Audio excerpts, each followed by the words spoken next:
And I am a believer that in complete transparency, and counsel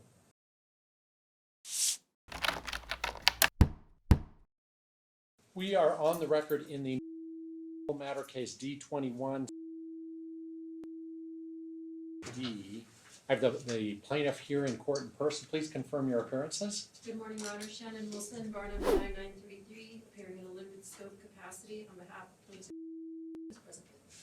Good morning and welcome. And on defendant's side, Mr. Burton. Hi, good morning, Your Honor. Michael Burton, bar number 14351, and I'm here with, and I'm also appearing in limited scope. Basically, I was retained for the trial. Good morning and welcome. I believe Mr. Busby with Mr. Falcone. Good morning, Your Honor. Luke Busby, appearing for our Nevada judges, and Mr. Falcone is turning me on video. Good morning and welcome. All right, and you may be seated. And this is the time set for a calendar call. We continue to, there was a scheduling issue, and so I did assign an order that basically continued at 1 week. I believe it was 1 week, to get this matter on track following the issue of the writ. And so the first order of business is I want to select a date. I know there's another issue we need to deal with in terms of the media request, but let's pinpoint our date to get that on calendar first, and we previously had it scheduled for a full day. I wanted to propose some dates on my calendar, but rather than just set the date, I felt it was better to have a calendar call to ascertain calendars and make sure everyone's available so we don't end up in needing to move that. I do have a full day available on March 20th. That's only a month away, but I don't have a problem getting this process rolling because discovery has long been underway. March 20th at 9, then... Your Honor, I was just going to bring up, we've been reaching out to Dr. Bergquist about availability ahead of time before today's calendar call, and she gave us a list of availability in March and April. Was that one of the dates? No? No, it was actually, she's not available the 17th to the 21st. Okay. What about the following week?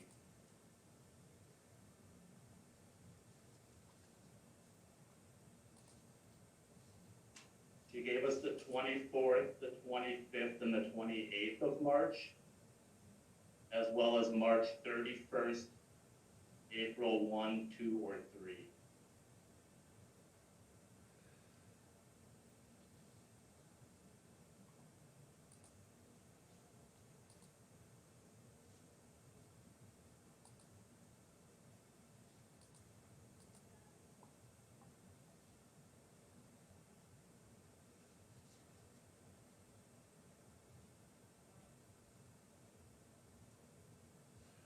Well, my full days typically are Thursdays. Okay. I have a guardianship calendar on Wednesdays, and then my civil domestic calendar typically runs on Tuesdays. So I do have, certainly I could probably accommodate the 27th, but I didn't hear that as among the listed dates. No, and then she also gave April 8th and 10th. I don't know if that helps either. Let me look. Yeah, I'm not even sure what days of the week these are, whether I'm giving you either. April 10th is a Thursday. That is a Thursday, but unfortunately I'm not available that date. How about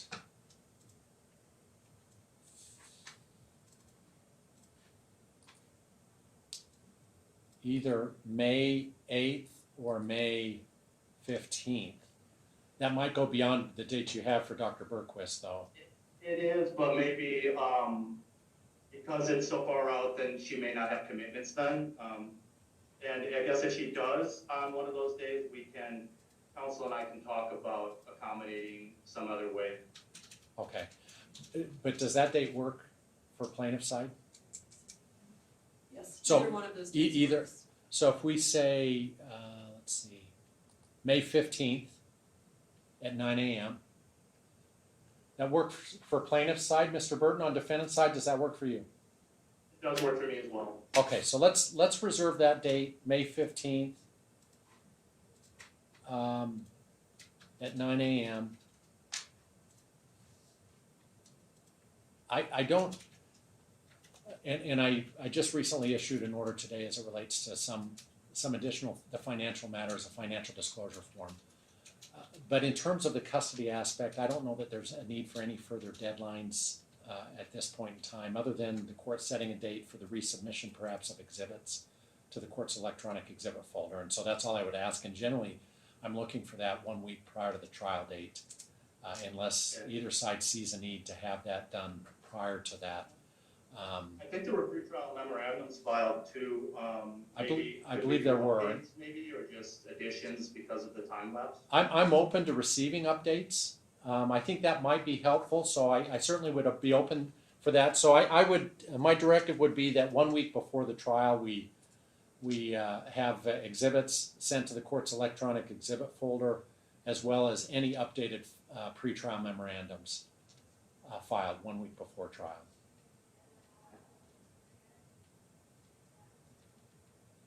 Now, any other scheduling items you need from the court? I don't think so. I don't think so either. Okay, I think we're good to go then. As far as the media request and the writ that was recently issued, so and this is where I'll entertain some discussion based on the direction that was provided by the Supreme Court. And I'll start with the plaintiff, just in terms of closure, whether or not you can demonstrate that closure serves a compelling interest. And so, Ms. Wilson, what would you offer in that regard to satisfy that burden to demonstrate that there is a compelling interest? Thank you, Your Honor. When I got your order asking for that information, I went back and I kind of collated several of the things that we had put in prior moving papers. So I have a statement here that's probably about 5 minutes long, so Okay. the court can bear with us and indulge. I want it to be comprehensive since this is, coming into an oral argument now. I don't think as a general proposition, right, I don't think there are any lawyers or judges who are not also deeply imbued in the Constitution that do not appreciate the rights and responsibilities of the public and the press to ensure the proper function of government, including the judiciary. Right? That is an incredibly important role that they play, and it's probably more true now than it has ever been since the adoption of the First Amendment. However, the beauty of civil society and the US Constitution, including the Bill of Rights, is that there's not one set of rights that is absolute to any other right. And neither the press nor the public have ever had an absolute right to admittance to judicial proceedings. And certainly not for the purpose of broadcasting the entirety of that proceeding by electronic means. Just because doing that has become easy and relatively affordable, it does not follow that it is appropriate to do that in every single case. And particularly where, as here, there are rights of individuals affected who do not even have an independent advocate in this proceeding. The minor children who are the subject of this proceeding and are most likely to be affected do not have a voice here. The proper application of law is their only advocate. And so we really need to get this right. And there can be no question, especially after the Nestor decision, that serving the best interest of children is a compelling interest unto itself. And if there is at least a substantial probability that that interest could be harmed. Falcone versus 8th Judicial District Court issued in February of 24, and Nestor versus Judicial District Court issued January of 25, made clear that there's a balance to be struck somewhere between unfettered closure, which we have previously, and we don't anymore, and unfettered open proceedings in matters arising under NRS Chapter 125 and 125C. This court, in its June 6, 2024 affidavit, wrote that it firmly endorses, from a judicial perspective, the need for absolute transparency in court proceedings and processes. However, there's no absolute transparency, if by absolute transparency one means open records and hearings with no exceptions. Transparency remains assured by means other than those. And that brings us to the Nestor decision and your request that we come here and we argue today, specific compelling interests. Right? Those were briefed extensively on business behalf in 3 sets of papers, right, that the court could go back to if it's going back to look at where all of the compelling interests are and how we really detail those in the moving papers. Right, there's her underlying motion for reconsideration of the media request and to request a closed hearing that was filed March 14 of 2024, and then her reply in support of that motion.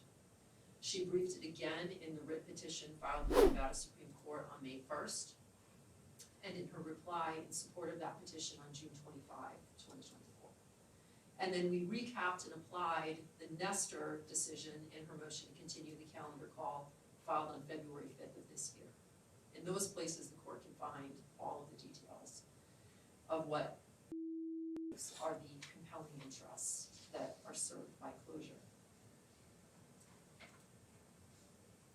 The most important one, though, the most important compelling interest, right? The Nestor court gave us some specific examples in which the courts have determined that there is a compelling interest to protect children from, among other things, undue embarrassment or psychological or physical harm. That can support closing proceedings to the public. The Nestor court went on to say about those cases, even though they were distinguishable from child custody matters, they demonstrate that there can be compelling interest in ultimately protecting children's mental health in particular cases, regardless of the source of the mental health concern. This has always been Ms. primary concern, and it's born of her own personal experience. Not only did she experience the trauma of a broken home, but she spent a few days in Child Haven when she was about 14 or 15 years old. And what frightened her the most at that time wasn't even being there, it wasn't being taken out of her home. It was that her teachers, her coaches, her classmates, teammates would know this about her and would think less. That was the primary source of her stress. She thought that they would identify her with the deficiencies of her own family, and she was relieved of those fears and worries when a compassionate principal in her school called her aside when she returned and said, "Don't worry, you're not going to be marked as absent. Your teachers won't know about this, your classmates don't know about this, your coaches don't know." And with that reassurance, she felt free to distinguish herself from her family and break the pattern of substance abuse and neglect and violence in which she grew up. Her children won't have that option if this hearing is broadcast. She wants them to be free of any fear or stigma, whether real or imagined, that may befall them because she and their dad have differences that they have been unable to resolve outside of a judicial process. This entire case, since its reopening in November of 2022, has focused on the parties' allegations about the other's ability to parent in the best interest of their children. And this is they dispute that their children should never know about. They shouldn't be exposed to it directly or indirectly. They should never have to be confronted by their family, their friends, their neighbors, their teachers, coaches, classmates about the details of their parents' fights over their respective parenting abilities and the allegations that accompany those arguments. That is detrimental to several best interest factors, including their physical, developmental, emotional needs of the child, the nature of the relationship with each parent, and the ability of the children to have relationships with each other, the siblings' relationships. I know myself, and many of my colleagues have received the phone calls from our clients. Why is my case posted to YouTube? This is not a theoretical assumption that this will happen. It's inevitable. We embodied the protection of children from exposure to custody litigation in ADCR 5.304.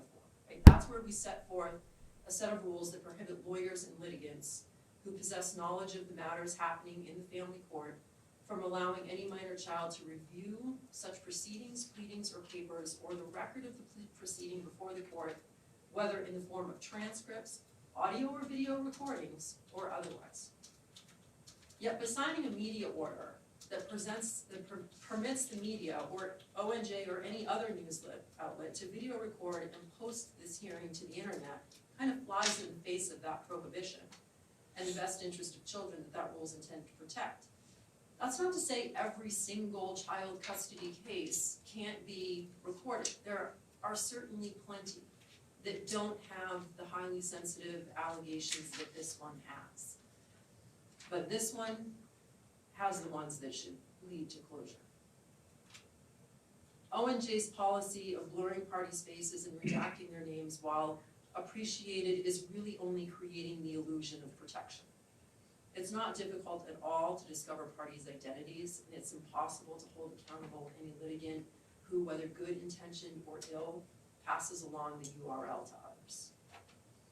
To think that there's not a substantial probability that these minor children, whether now or sometime in the future, or even as adults, that someone who knows them will not see these videos would just be the height of naivete.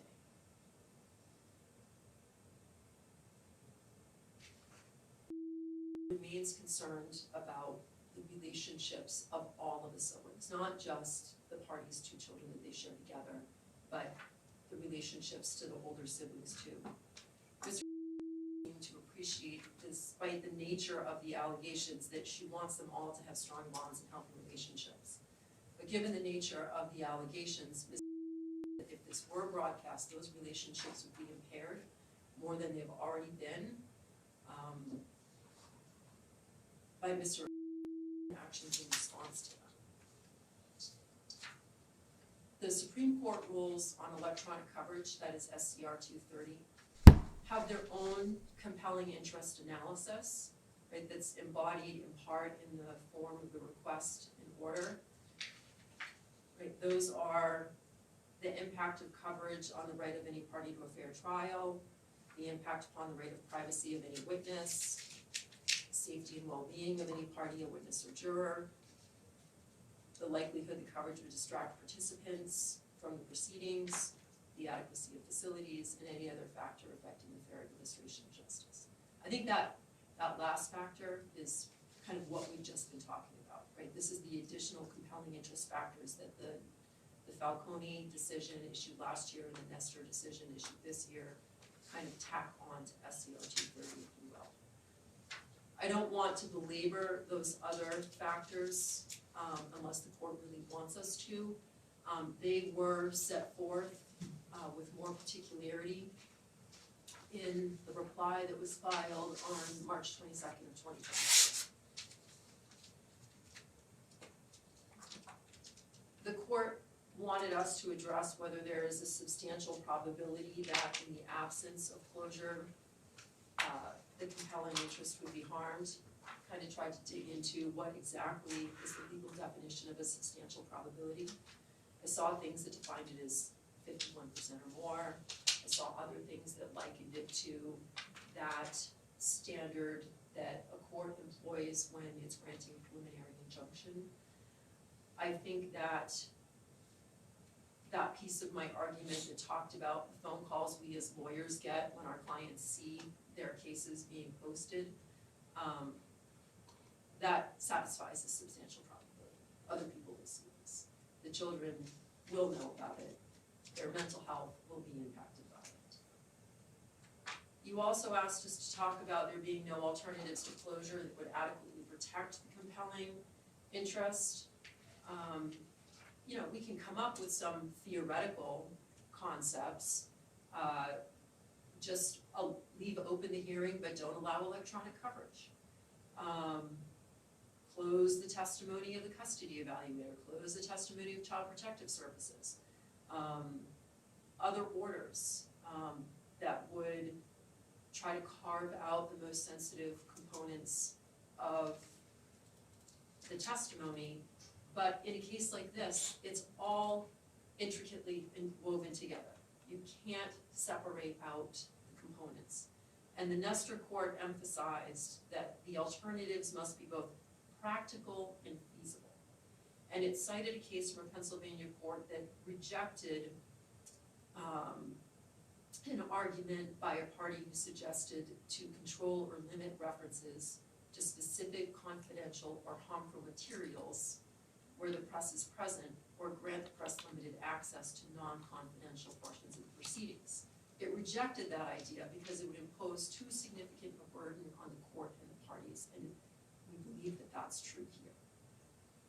I think from the moving papers I've seen ONJ file, I think there is yet another argument that has to do with NRS 125-110, but I don't think that's really why we're here today. So I'm not gonna go into that unless one of the other arguments brings that up, and I would ask to reserve that for rebuttal. Okay. In terms of compelling interest, you talk about the specific nature of this particular case. That includes the involvement of an expert who's already submitted a report.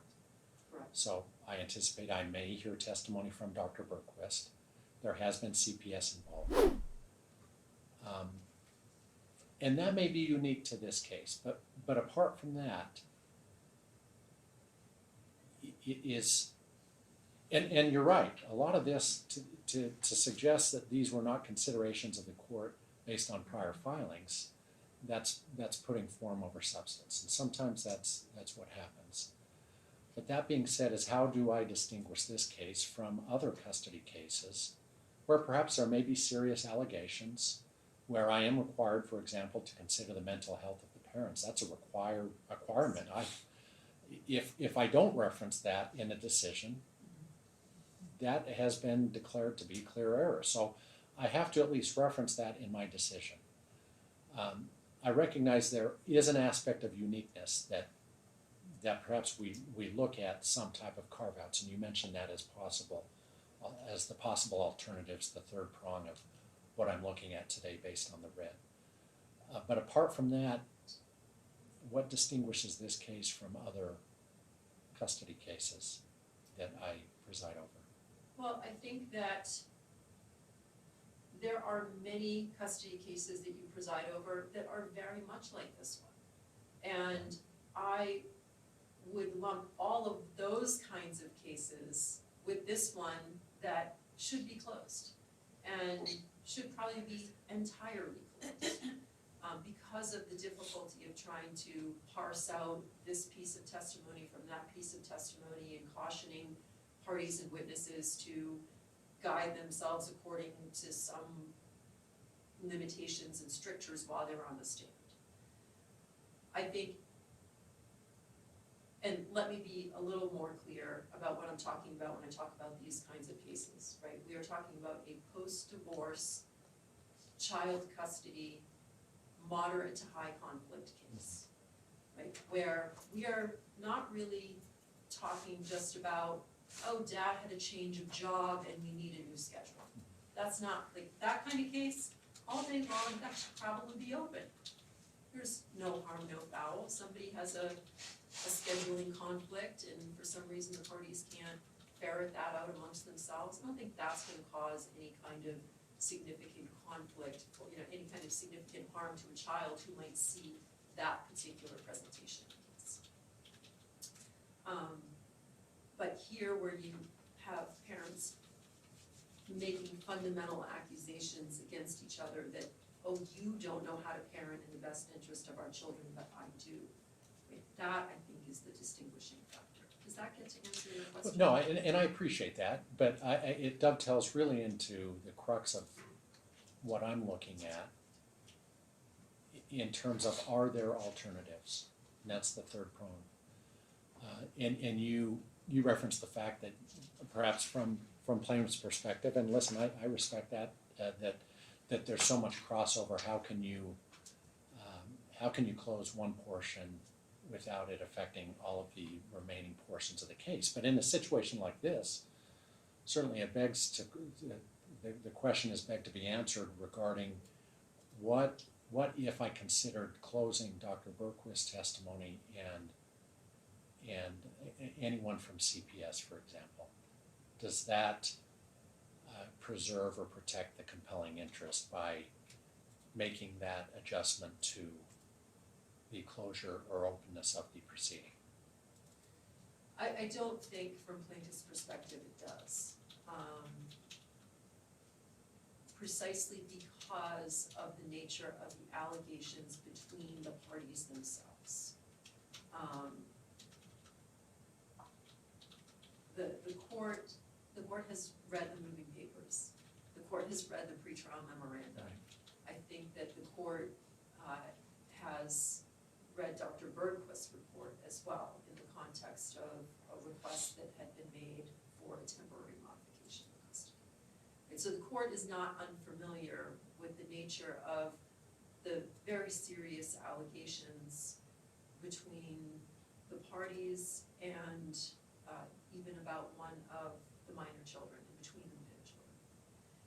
And when the parties themselves give that testimony itself, if viewed by these minor children, would be detrimental to their mental health, potentially, and to the relationships between the parties, and then even possibly to the relationships of the parents themselves, right? And this is, I'm speaking Right. very specifically about the testimony that we expect the plaintiff and the defendant to give. Right, but couldn't the children see that, even if there had been no media request, everything we do is recorded.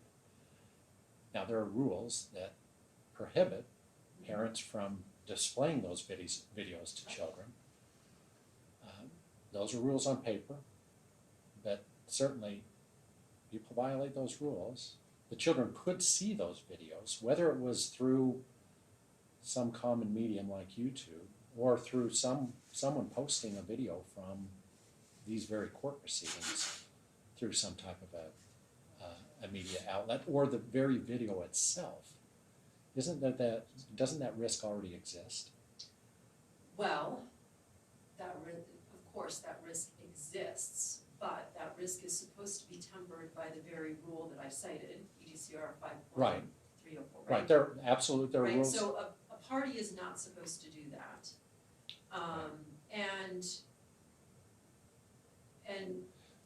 And so whether it's through YouTube or the actual court video, Right. a parent's not supposed to do that, but I don't know that it makes it any more accessible, because both parents are entitled to obtain the video recording of all of these proceedings. There's no restriction on Right. that. And so whether it's broadcast or not, plaintiff or defendant could order a copy of the video. I don't know how closing the hearing makes that less of a risk, because either parent could do that. I think really it's the exposure perhaps from other outlets or other sources, not the plaintiff and defendant, because they could do that on their own. Mhm. Do you I would agree agree with with that. I mean, Okay. and I think that that's sort of what I was attempting to articulate, and perhaps didn't do it as clearly as that. If the hearing is otherwise closed, and the only means of obtaining that video is by a party themselves, and then they take that upon themselves, right? All we have is the rule, to Right. admonish and potentially sanction them for a violation of that rule, right? That's fundamentally different, and presumably a much smaller audience that is ever going to have access to it, to the other than being broadcast by a media outlet, right? The other thing that distinguishes those two events, if you will, right, is that presumably a parent is not going to have the same level of broadcast power, if you will, as a media outlet, and fewer people are going to see it, and the children may have less of the same fear that is concerned about just random people in the community seeing it, and then it coming back to the children. Right. All right, let me, Mr. Burton, is there anything you wanted to offer in regards to this issue? Yeah, I guess I'll just do a brief response to counsel's position. I just want to talk, I guess, about the specific compelling reason because, Your Honor, I feel like you were kind of honing in on that as well because the direction is we have to look at a case-by-case basis and see if there are specific compelling interests here. And essentially, I think what counsel said is, hey, these are two parents who don't co-parent well, and they are going to be testifying about the other parent. And that, to me, is, I don't think there can be a specific compelling circumstance that's run-of-the-mill, essentially. That is something that is present, at least potentially in every single family law custody case, and occurs in many. And so then you have the rights of the children here, and any interest for them or protecting them. So first off, there's no indications of mental health issues for the children or the parties. And in fact, if there was any sort of concerns raised, they were actually more raised against my client. So he would be the person that would be protecting that. And similarly, these records and the CPS reports, they really are about, and I think the most relevant portions are my client's position that the children have said things to CPS that weren't true about him specifically. And so the embarrassment, again, there lies on him, some sexual allegations and things like that he wants to have brought into this case, of course, because they were not true. And there's obviously other reasons that things like that could happen. And so that's relevant, but that again is about my client. That is nothing embarrassing about the children. So my client wants transparency, he wants accountability, and he feels that with transparency comes accountability as far as these things, and there's no reason to block this case. Now, however, this case has been going on for a while, and my client does not want to have any more delays or stays.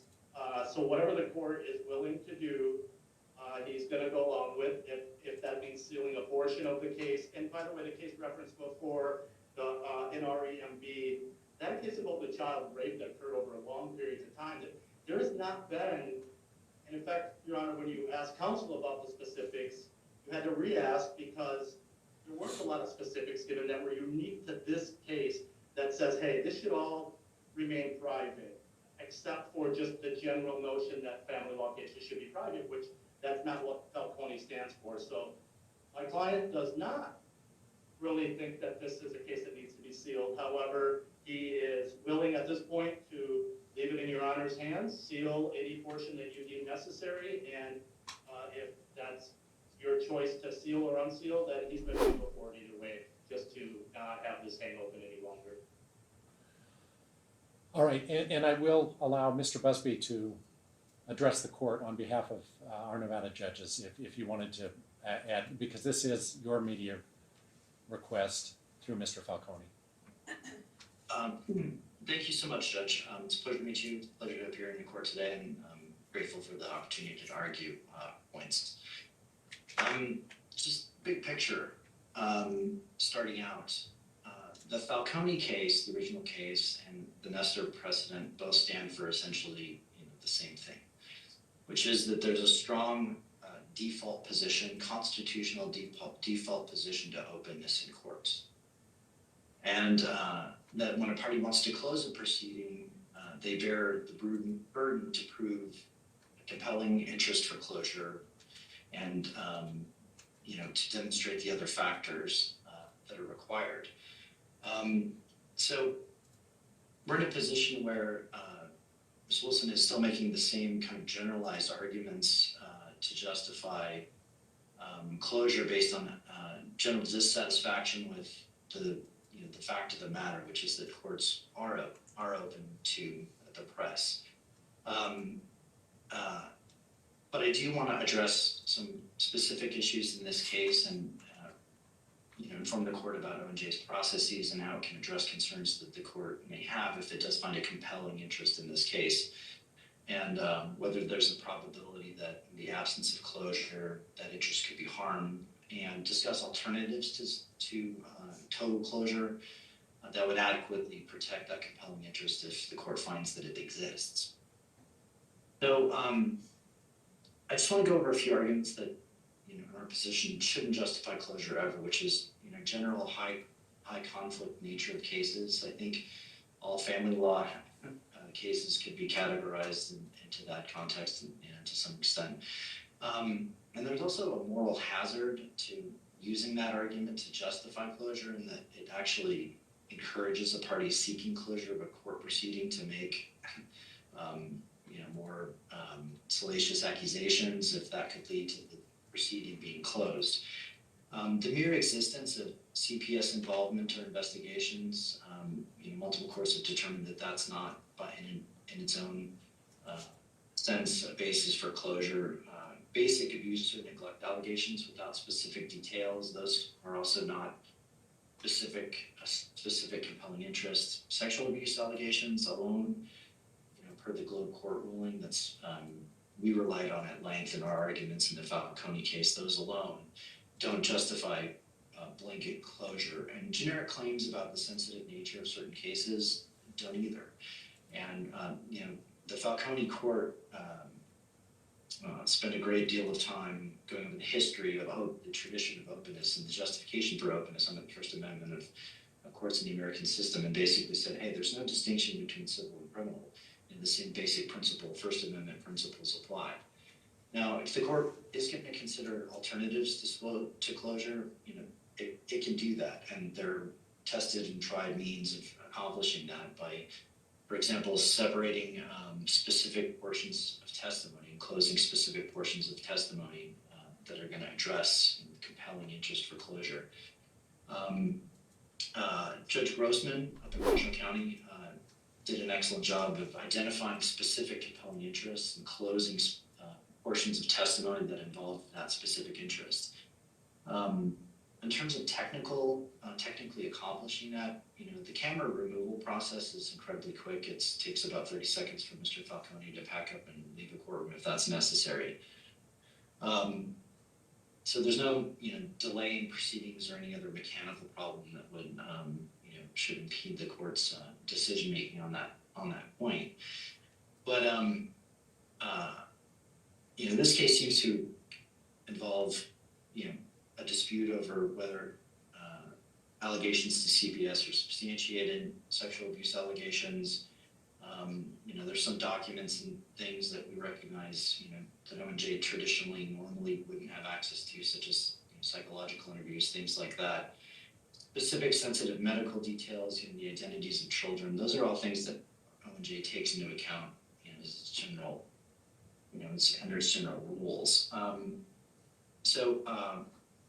Without pointing to what the specific compelling interest is, Ms. Wilson doing that, it's kind of difficult for me to address the issue in a more specific way. But we think that the proposition that generalized closure is allowed under the First Amendment is simply incorrect under both of the decisions, and that if the court considers the factors it was directed to consider in the writ that this court issued, if closure is justified at all, if there's any compelling interest, it can be done narrowly to protect that interest without closing the entire proceeding. At a minimum, opening statements, closing arguments, and the final ruling, so essentially all cases remain open, the way we see it, Judge. But I'd be glad to answer any questions you might have. Well, let me ask you the similar question I asked to Ms. Wilson, and certainly Mr. Burton can chime in as well. This case does offer a unique aspect in terms of potentially having expert testimony from Dr. Berquist, and also perhaps testimony from CPS. The notion that, to the extent I found that there was a compelling interest to protect that specific testimony and close the testimony of Dr. Berquist, and if someone from CPS is called, and that being an alternative to adequately protect that compelling interest because of the unique nature of involving, because in most cases I'm not going to have expert testimony. I would say 95 or more percent of the cases that come before me do not include expert testimony that delves into deeply psychological perhaps or psychosocial issues that have arisen, and the parties stipulated, as I recall, it's been so long, to use Dr. Berquist. Is that a fair, compelling interest or an alternative that the court could adopt to protect that compelling interest? Your Honor, ONJ recognizes that that's a sensitive area, and that, you know, that child psychology interviewing content and discussions, you know, ONJ would stipulate to not filming those portions of the proceeding. You know, also specific, you know, medical details stemming from abuse allegations, you know, protection of CPS witness identities, things like that. You know, those are things that, you know, ONJ wouldn't object to if the court found it, you know, there was a compelling interest. In the absence of that closure, it could be harmed, and that there are alternatives that could adequately protect that interest. Our concern is that the closure be narrowly tailored to protect that specific interest. And Judge Grossman up in Washoe County, again, did an excellent job of threading that needle. It's, you know, the idea that that simply can't be done isn't true as a matter of practice. It is done by ONJ frequently in several different types of proceedings. All right. And I don't, Mr. Burton, I didn't address that question to you. I asked it to Ms. Wilson. From your remarks, I sense that you would be okay either way. Yes, I would just say that I think the court needs to make specific findings if that's the way the court feels, because as Ms. Wilson kind of alluded to in the beginning, us lawyers, you know, and Your Honor, we're kind of trained in the First Amendment to respect the First Amendment, and I don't want this to be some sort of bartering. Does that make sense? Like, hey, can we barter out something like this?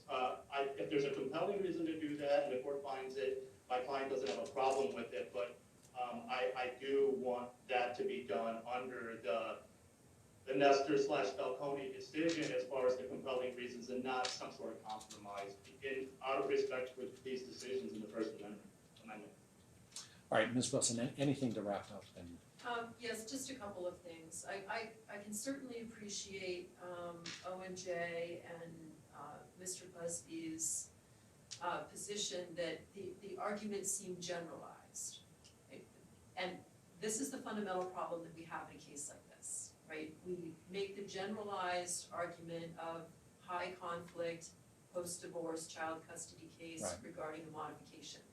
And we can say general things about the nature of those allegations, but the moment that we start delving into the specifics of those allegations, we've just let the cat out of the bag, and we've failed to protect, and that we've already not protected the interest that we're seeking to protect right here. So I realize it's a circular problem that I don't know that any of us necessarily have a solution for, but I think that just in talking about it in those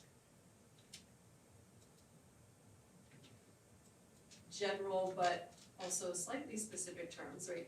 Like distinguishing terms, right? We're not talking about a schedule change. We are talking about allegations between parents that fundamentally challenge the other's ability to act in the best interest of children. I think that says a lot, and that is not every case, as Mr. Busby seemed to allude to, and it is a smaller percentage of cases, and it is highly distinguishable. And those of us who practice in this area see day in and day out the effect that those cases have on the children.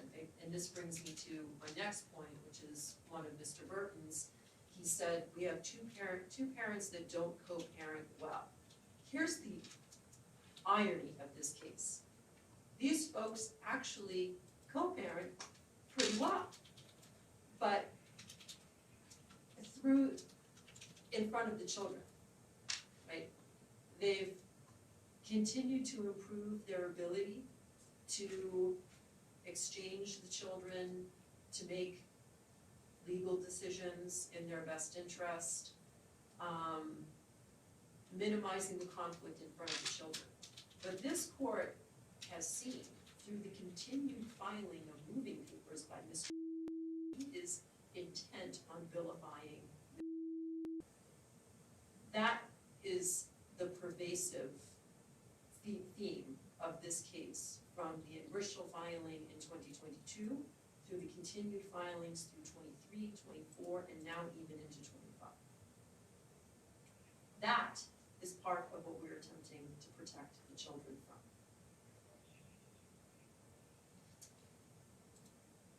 Mr. Burton also said no indicia of mental health concerns, and I just explained to the court that the parties do appear to be co-parenting okay in front of the children. But remember, we did have a mental health concern. We had a recommendation by Dr. Berquist that the party's daughter engage in therapy, and she has done that, and she continues to do so. So it's not a true statement to say that we have no indicia of mental health concerns. And again, we as practitioners in this arena understand full well the risks to children in these kind of high conflict cases. Regarding alternatives, the argument that Judge Grossman has done something in her courtroom that adequately mediates between the closure and openness of a hearing, I have no idea what the facts of that case are. I have no idea whether that's appropriate to this one. But in my mind, if there is going to be an open case, an open proceeding, whether you might close it for the expert testimony, you might close it for the testimony of any CPS representatives, you might open it otherwise. If you were to do that, I would still say open it, but don't allow electronic finish. Thank you. All right, so here's where I'm at, and I make the following findings and orders. I preface my remarks with something that I've noted before as it relates to this particular matter. And obviously we've had a number of proceedings that date back to prior to the entry of the original decree of divorce. I've remarked a number of occasions when you talk about co-parenting, the detail that is set forth in the party's decree of divorce, which is greater than perhaps the detail I see in almost every custody case. But this was negotiated between the parties. It was a stipulated decree, and generally I'm going to accept those stipulated provisions because that's what you're telling the court you believe is in the best interest of your children. Amidst these post-decree proceedings, to and including the receiving the report from Dr. Berquist, I've also referenced the fact, and it remains unchanged, that I look at the plaintiff and the defendant as two good, loving parents who love their children deeply, but have very different beliefs and approaches to parenting. And I agree with Ms. Wilson. I think at times, and perhaps most often, you do co-parent successfully. But none of this has changed my perception or view of the two of you as good, loving parents of your two children. That hasn't been altered throughout this entire process. We have our trial date set. As it relates to this particular matter, I recognize from a personal, private standpoint, the intimate nature of these proceedings, the desire for privacy on a personal level. I understand that. I recognize that. Having myself been a child of divorced parents, I understand how uniquely private these proceedings are from a personal level. But beyond that, I have not been involved personally in civil domestic proceedings. But I still recognize how intimately private these proceedings are. But there's a judicial component to this process as well, and something I've learned from the very beginning when I took the bench is it's incumbent upon me to separate my personal feelings from my approach judicially. And I have declared, and Ms. Wilson noted this in her opening remarks about my prior declarations about complete transparency.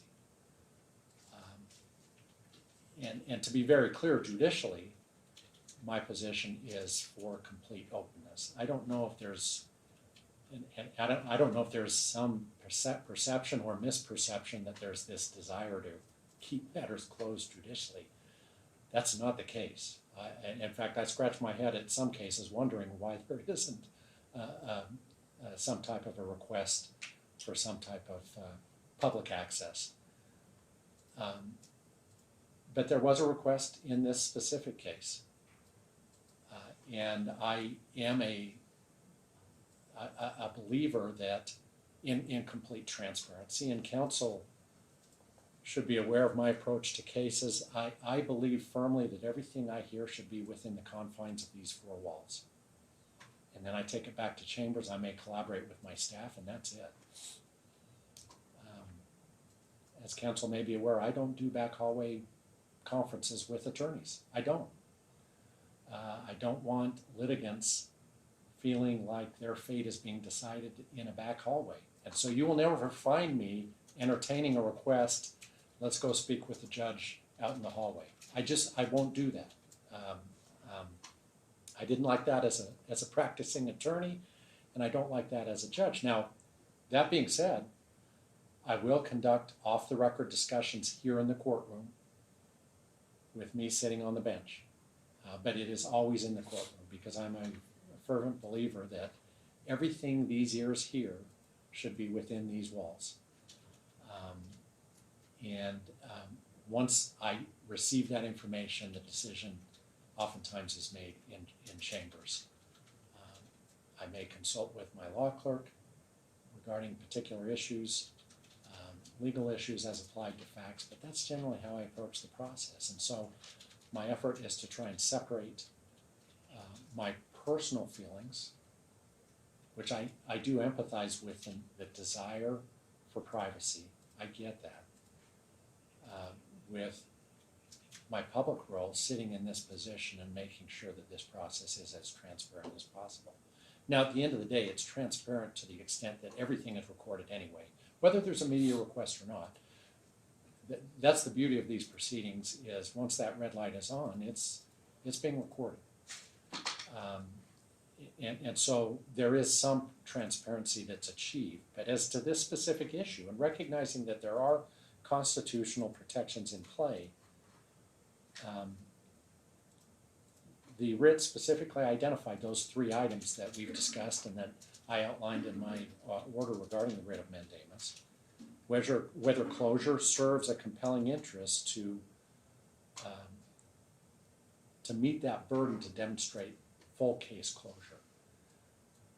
This case, I've discussed through some of my questions and the discussion that we've had on the record, that the unique aspect of this case does involve some specific testimony that includes psychological issues, the testimony potentially of Dr. Berquist, which it's apparent to me that the intent is to have her appear and testify in some capacity, because we were trying to calendar dates potentially around her schedule. Don't know if we accommodated that, but it is unique in that regard. It is unique that CPS is involved, but CPS is involved in a number of cases that appear before me. So I have to be careful from a judicial perspective to simply carte blanche close cases simply because there might be psychological issues that are discussed, mental health issues that are discussed that are necessarily part of the best interest factors, both as it relates to the parties and to the children.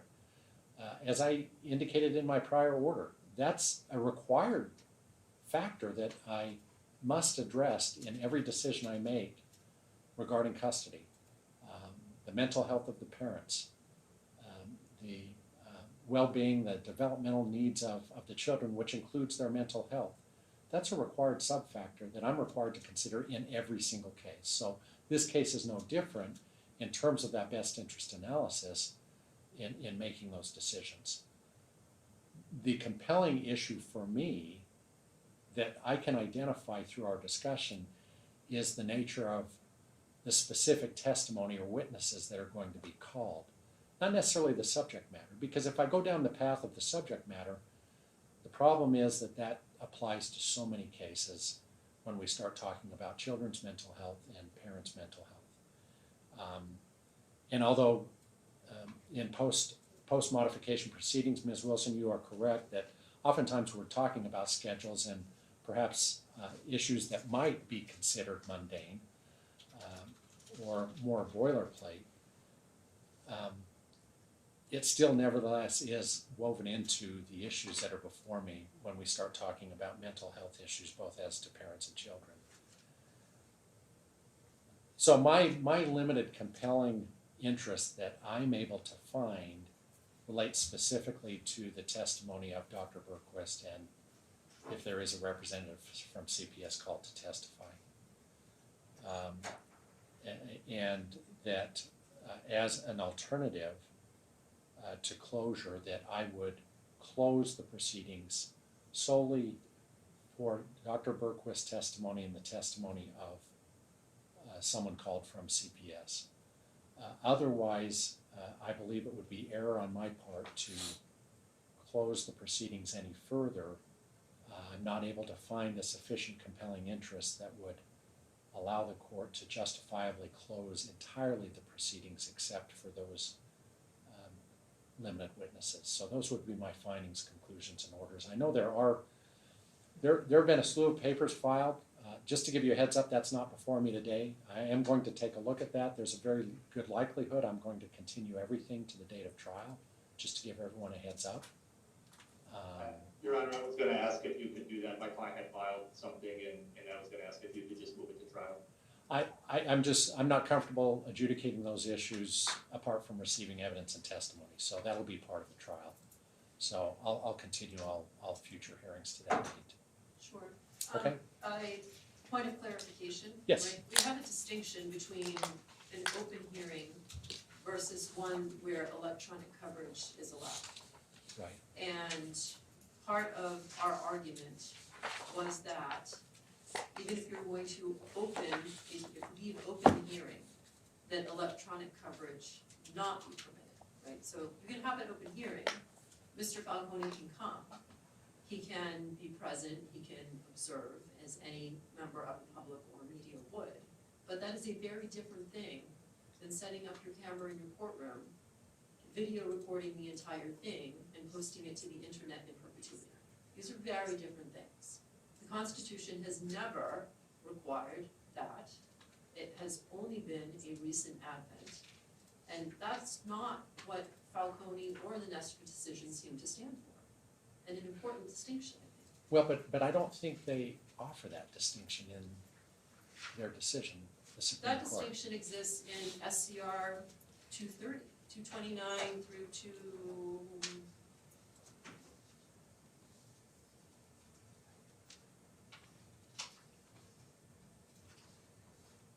246. Right. That distinction has always existed in our law. Okay, but I just don't, I understand the distinction that you've drawn, but I'm not inclined to restrict the media request coverage based on simply declaring it open. I understand you've drawn a distinction between the court saying, look, it's open, but I would close it just for those witnesses. I'm looking at it more from the perspective, absent additional instruction from the appellate courts, which I welcome. I would not be inclined. I believe that would cut against the argument regarding the constitutionality of effectively the court creating a layer of closure by restricting the media request. I think Your Honor, that if I may, it's inherently, sorry,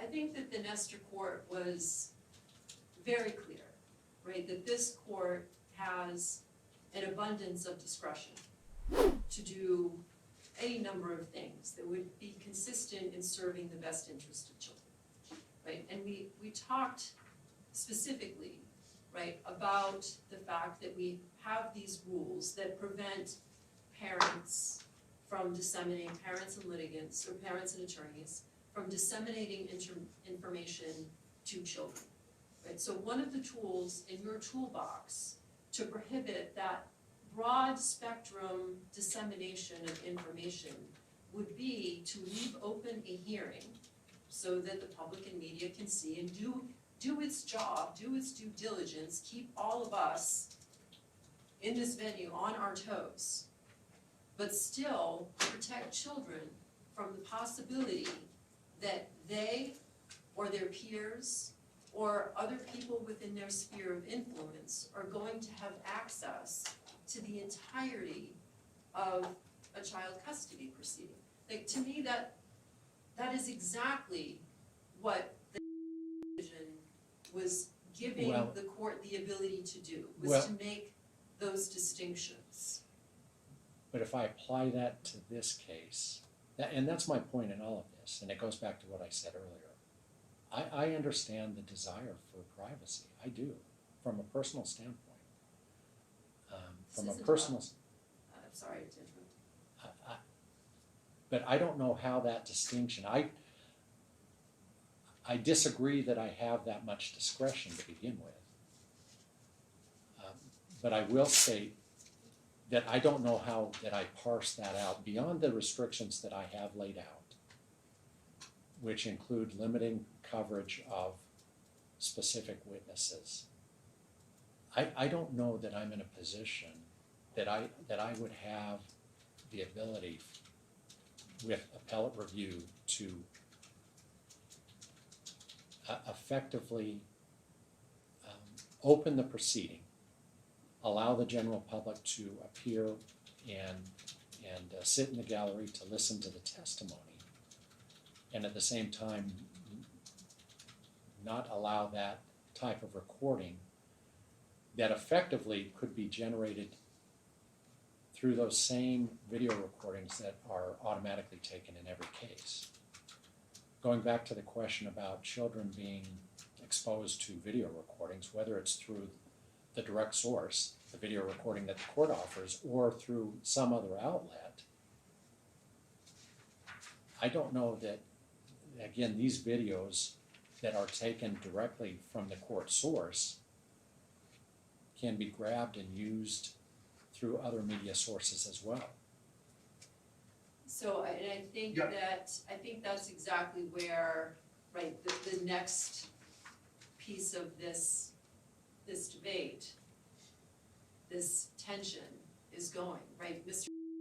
has pending at the Supreme Court still his writ petition on the constitutionality of NRS 125.110.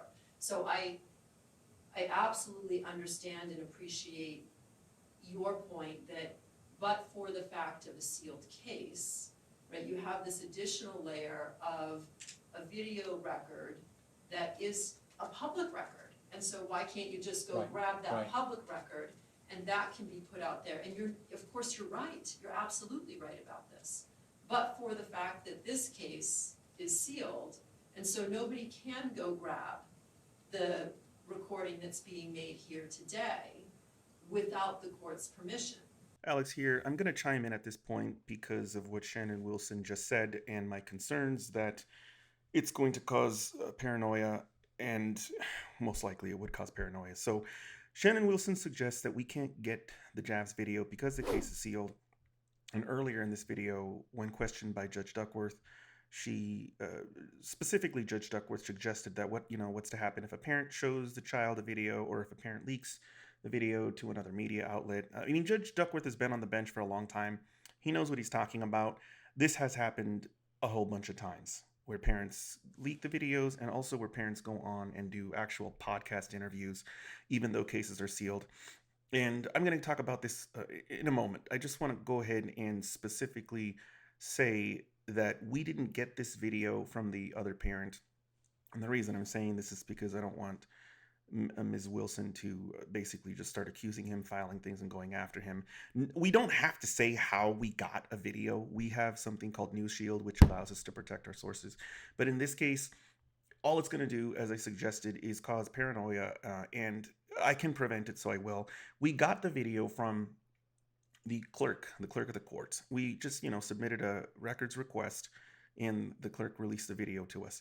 The other thing that I want to say, because I don't want Ms. Wilson to feel like she was singled out, they have been doing this since the Falcone decision came out. As long as we're in the courtroom, they release the video to us if we request it.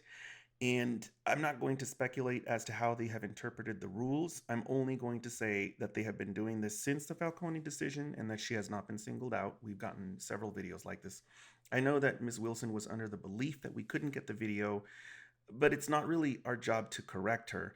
And so the most I can do is disclose to you guys, the viewers, and of course to her, since I'm going to assume she's going to watch this video, that we got it from an official court source following official procedures, and that the procedure was not just created for this particular case, that they've been following this procedure since the Falcone decision came out.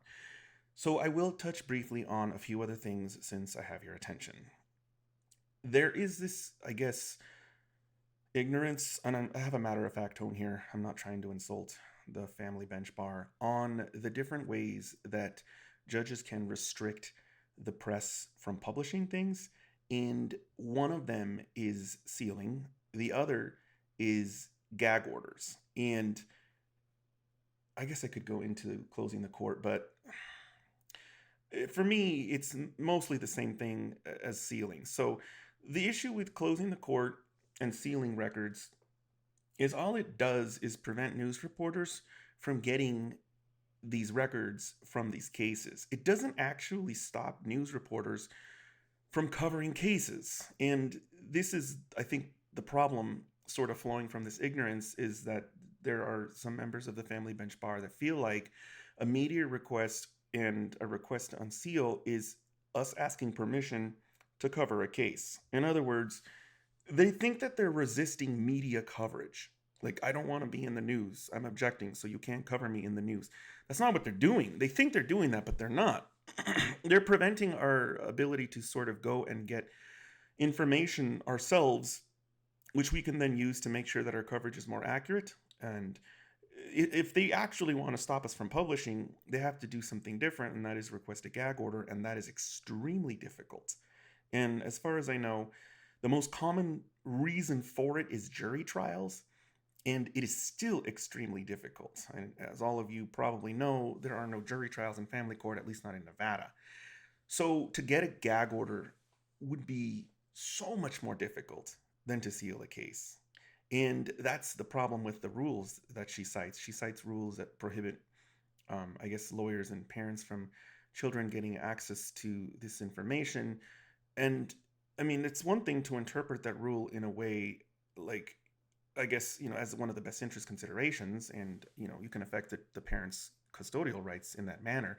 But it's another thing to interpret the rule in a way that you're going to prohibit the publishing of information.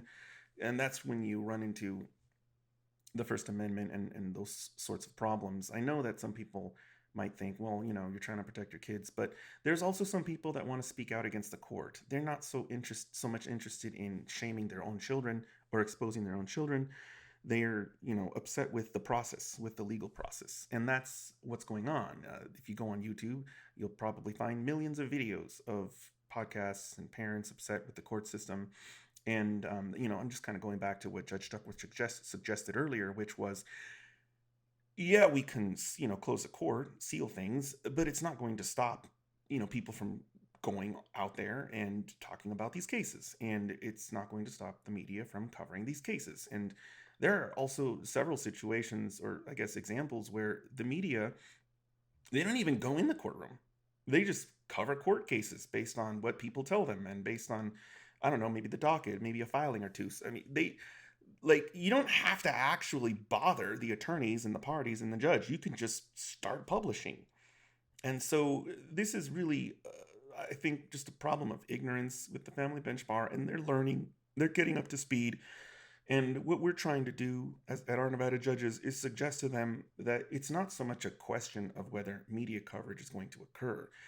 It's a question of whether the media is going to be allowed to objectively, or I guess independently, that's a better word, independently retrieve information about a case, whether the media is going to be allowed to get more accurate information. And when it comes to accuracy, that's better for everyone. It's better for the judge, it's better for the parties, it's better for the public. And so if the court is going to interfere with this and block our access to records or to the courtroom, whatever it is that they're going to, whatever reason they're going to use, has to be a pretty big deal. Because, as I suggested earlier, it's not about you're not allowed to cover this case. It's about you're not allowed to have this particularly accurate information. So when it comes to something like these mental health records or mental health testimony, it kind of makes sense. I mean, yes, we could get more accurate details about the mental health of the child, but it's going to cause harm to that child. When it's, these high conflict issues and these other issues that are somewhat ubiquitous in family court, I mean, all you're doing is interfering with our ability to independently get this information. We can still get this information from a party or another party or just guess, but it's not a great idea. And there's a bunch of Supreme Court precedent that explains why this is not a good idea. I guess the last thing that I will mention is the issue with camera access. Attorney Shannon Wilson tries to distinguish between camera access and physical access, suggesting that we can just sit in the courtroom. The way that she's trying to do that, I guess it kind of makes sense if you look at, if you think that we need permission to publish to YouTube, I guess it kind of makes sense. But it really makes no sense at all when you think about it, because if one of us is, a news reporter's in the courtroom and we're observing what's going on in the courtroom, we can't, we're not allowed to put a camera in there. We can still just step out of the courtroom and then set up a camera, or, go to a studio and talk on camera. The electronic coverage rules are not about whether we can provide electronic coverage in the general sense. They're about whether we can put a camera within the boundaries of the courtroom itself. So the real sort of question here is, what can a camera get if it's in a courtroom? And if you think about it, it's audio and it's video within the courtroom itself. And so that's really what the court's allowed to supervise. The idea that you can't post to YouTube if you don't get an electronic coverage order, that's kind of a silly idea. And what you're going to end up with is the same problem. So if you have a camera in the courtroom and you're recording what the judge is saying on the bench and what the witnesses are saying, and you publish that, then the viewers get to see exactly what was said with their own eyes and listen with their own ears. If you have a news reporter go in, well, they're just kind of trusting what the news reporter is saying. And the news reporter is giving a summary. They may miss things. They may get things inaccurate. They may say things that the public just doesn't pick up correctly. So you're still going to have electronic coverage. You're still going to have publication to YouTube. It's just going to be less accurate. So yeah, if somebody has an issue with, cameras in the courtroom, it's more so, that the lens of the camera is going to pick up maybe a child's face. Something like that actually makes sense. But beyond that, it really doesn't. And because we're going to the Supreme Court now, and we do have camera access to the Supreme Court, Chief Justice Douglas Herndon gave us access, so we're going to broadcast that live. The parents' names are going to end up coming out. And this is standard also with our Nevada judges. Once these family court cases start to connect with criminal cases, other civil cases, and in this case, a Supreme Court case, a pretty big Supreme Court case, because the parents' names have published at this point by the Supreme Court.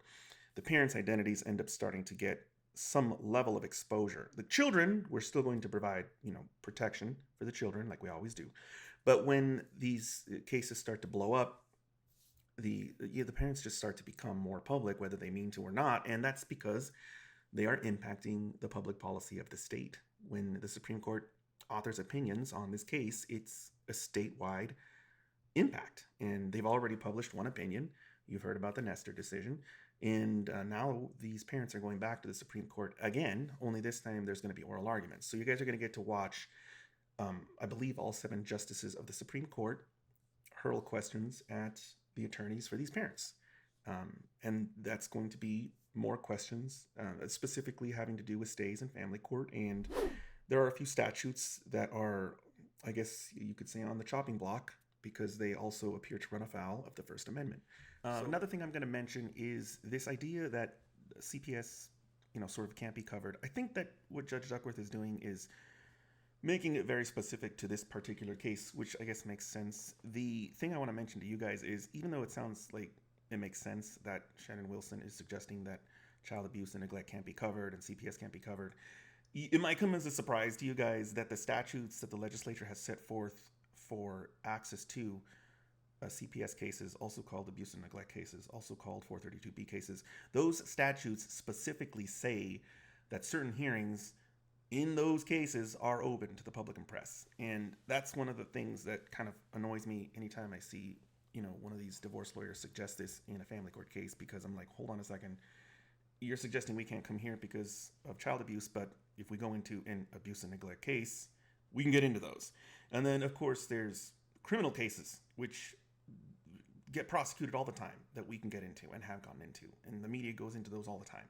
So they kind of, sometimes I think these lawyers say things that just sound believable to somebody who really doesn't know much, but from the perspective of a news reporter, it's kind of annoying because it doesn't make any sense that we can get into criminal cases involving child abuse and that we can get into 432B cases, but for some reason there's just like a magic wand that you wave and we suddenly can't get into a divorce case. If you guys have any questions, feel free to post them down in the comments below, but for now I'm going to go ahead and proceed with the video. And that's where we sit right now with this case. So that can't happen in this case right now. And that's a decision to be made for another day. Thinking hypothetically in your concern, which is how would that, my discretion matter if you can just go get this case from another source? Well, then somebody in an unsealed case would presumably be thinking about that before we get to the trial to say, if Mr. Falcone or Mr. prevails on the writ petition that's pending now, then people like Ms. are going to have to be thinking about that in advance, and they're going to have to say, okay, I need to file this additional motion pursuant to the sealing rules. If NRS 125-110 falls, then we're going to have to proceed under the sealing rules to ask for whatever records we want sealed in the divorce proceeding, including the record of the videos, to be sealed. So that's why today, as the law stands, in this particular case, and no one having asked for a stay of this case pending Mr. petition, the records and the audio video recordings of this case are closed. No one can go get those today. So But the either only party access could. is going to be, pardon? But either party could, Either party could, and could release it to a media but they're not outlet. supposed to. They're not supposed to do that.